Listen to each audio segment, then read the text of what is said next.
Hi everyone! Good day, welcome back to our YouTube channel, Marjan's Garden. So for today's video ay bibigay ako sa inyo guys ng care tips dito sa ating variegated Tinkerbell. Ayan.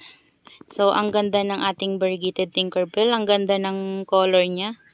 Ayan, kung mapapansin nyo guys, meron na siyang 4 na baby. So nung nabili ko yan guys ay ang baby po niyan ay 2 lang at napakaliit pa talaga. So parang yung baby niya ganyan pa lang na nasa likod niya nung nakuha ko. Yan. And then ito mababa pa talaga to guys. Parang mababa lang yan siya tapos may tumutubong baby sa likod niya. So yan yung itsura niya nung nabili ko siya. Pero ngayon guys, tingnan nyo naman. Ayan o, makahoy na siya. And then meron na ding mga baby na bagong binigay sa akin. So, meron na siyang 4. So, dati ay 2 lang yung maliit na baby niya. Ngayon, 4 na. O, diba? Ang ganda din ng variegation niya. Yan. And, lumaki na din guys yung mga baby, no? Na mga ating kasama. Ayan. So, itong ating variegated Tinkerbell guys ay kakaripat ko lang din siya ngayon. Ayan. Naglagay din ako ng ng black sand na bigay ni Sis Daisy sa akin. So, ayan. Ang ganda niya talaga guys gamitin, no? Ayan, no? Ang ganda. Kitang-kita yung, yung pagka-variegated ni, ni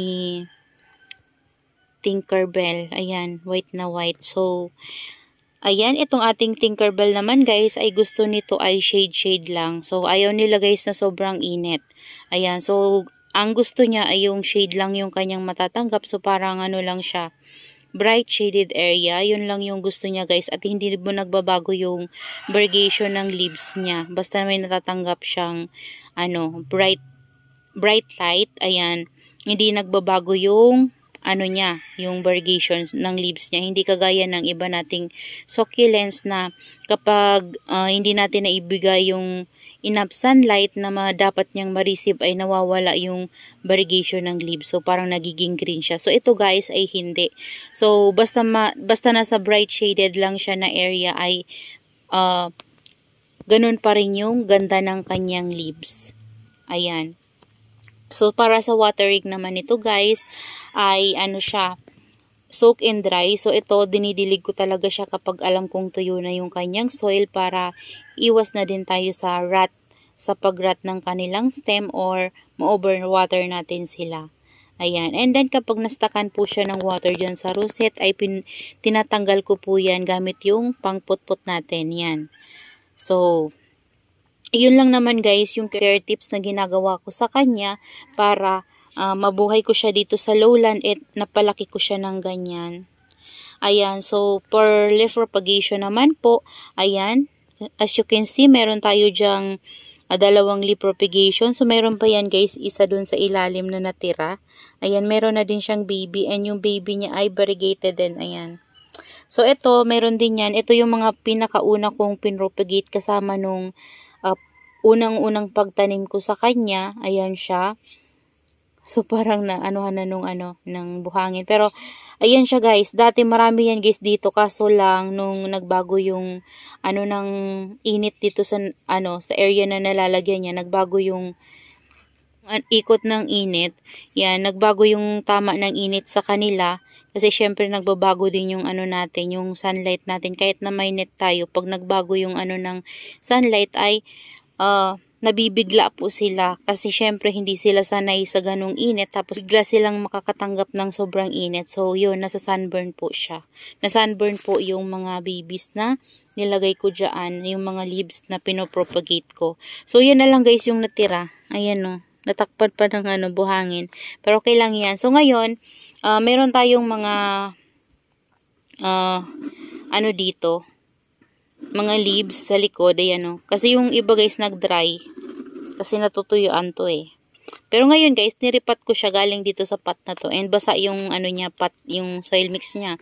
So ang ginawa ko, tinanggal ko siya dyan ng buo. Hindi ko talaga ginalaw guys na buong buo ko siya nakuha. And then, saka ko siya nilagay dito. And naglagay lang ako ng dry soil paikot niya para hindi mapunuan natin yung pot niya. So, ngayon, ganyan lang guys yung ginagawa ko para makapag-propagate ako sa kanya. Napakabilis lang din po nito mapropa ng leaves nila. Basta wag lang silang masa-sunburn. So, ito ay nilalagay ko lang po sa shaded area. Ayan. Shaded area lang yung nilalagyan ko sa kanya. Bright light lang yung dapat niyang matanggap. Para, ayan. So, dyan ko ilalagay sa ilalim para, hindi ma-sunburn. Ayan, gustong-gusto ko to guys, maparami si variegated Tinkerbell kasi napakaganda talaga ng pagka-variegation niya. Ayan o. Ayan. O diba, ang ganda nung ng baby niya guys. So, ito kasi guys, nagkaroon niya ng dot-dot kasi nung nilagay ko yan doon, tinry ko tong ilagay doon sa baba nung mga hanging pot ko. And then kapag nagdidilig kasi ko, lagi siyang nabiwisikan dyan. Kaya ang nangyari, ayan, ayaw niya nang lagi siyang nababasa. Ayan, tapos hindi natin matatanggalan ng ayaw niya yun. So, para iwas tayo guys, kapag nalalagyan siya ng water dyan sa taas, puput-putin po natin para hindi siya mastakan dyan. Iwas, na rin, crown rot, and then, iwas fungus na rin, kasi nagkakaroon talaga sila ng fungus kapag laging nababasa dyan sa top, tapos hindi natin natatanggalan. Ayan.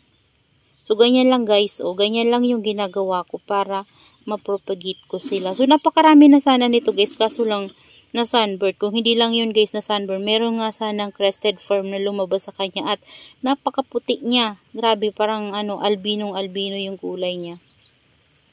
Ayan o. Ito pa yung kasamahan nun Ewan ko, parang hindi na siya variegated. Ayan o. Parang hindi siya variegated yung lumabas. Pero tingnan natin kapag lumaki. Yan, kung mapalaki natin yan, tingnan natin. Yan, meron pa siyang dry leaves. So, ito, tanggalin na din natin to. Ayan guys, so, dapat yung pagkuha natin sa kanya ay clear. Dapat yung malinis talaga yung pagkakakuha natin ng leaves niya. Ayan, yung walang sugat. Yan, hindi siya madadala ng, parang hindi siya madadala ng laman-laman dyan. So, parang lang, yung pagkakuha natin ay clear na clear talaga yung pagkakuha natin ng dahon. Ayan. Alam nyo guys, ito patangkad to ng patangkad kasi ang ginagawa ko, kinukuhanan ko nga siya lagi ng leaves. And then, ayan pinopropagate ko. Ayan, so, yan na yung look ng ating variegated Tinkerbell.